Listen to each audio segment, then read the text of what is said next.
What is it about Assassin's Creed 3 that you're showing off this year at E3? Well, we have a bunch of demos. We showcased the Forest at the Ubisoft conference.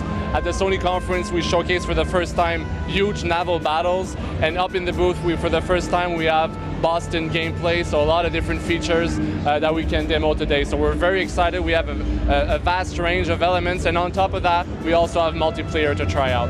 Now, I don't know if you've noticed, but there's a lot of stuff about the end of the world happening in 2012 in the Assassin's Creed games. Is there something you know that we don't? Well, obviously there's something I know that you don't, obviously, but we can't really spoil anything. But 2012 is a big year for Assassin's Creed, obviously.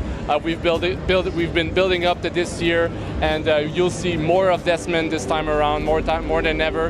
And but you have to play the game to find out, obviously. You mentioned earlier the naval battles. Is this your attempt to really up the scale of Assassin's Creed 3?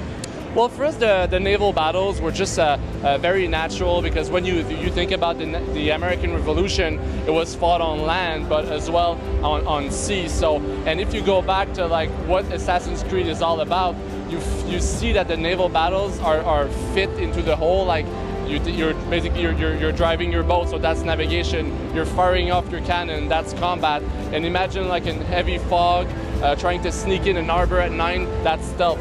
So it really fits with the core gameplay mechanics on Assassin's Creed, but in a totally different level, which is the ocean.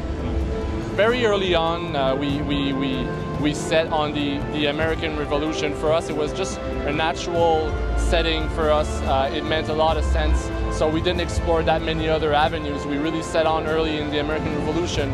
But what we had to do is that with the American Revolution, you can't really talk about North America without talking about the huge landscape, the huge forest. So we wanted to test out how an assassin would behave in the forest. So we built a bunch of prototypes, and we're really happy with the results today. We have an assassin who's very at ease in the forest. There's the hunting gameplay and stuff like that, and we transpose all of that into the cities. So we have a brand new experience in the cities because of the prototypes we built in the forest. So we're very, very happy today. Okay, so if we're talking Assassin's Creed 3 Liberation on the Vita, what's the thing you're most excited about with that game? Well, for us, it's the first time we have a female assassin. That's very, very exciting. And we think it's a very great story that ties in within the time period, so we're very happy to have that game on Vita. Is this the biggest chapter in Assassin's Creed? Yes, well, Assassin's Creed 3 is definitely the biggest game we've built yet. There's a lot of content in that game. I think we showcased only a part of that at E3, and there's more surprises to come, obviously. But it's really a game also for newcomers. If people are not familiar with the franchise, it's a good opportunity for them to join the franchise and pick up the game, because it's a new era, it's a new hero, and we're doing a recap of the whole Desmond storyline, so nobody's left out. So I think it's a good time to join us. Okay.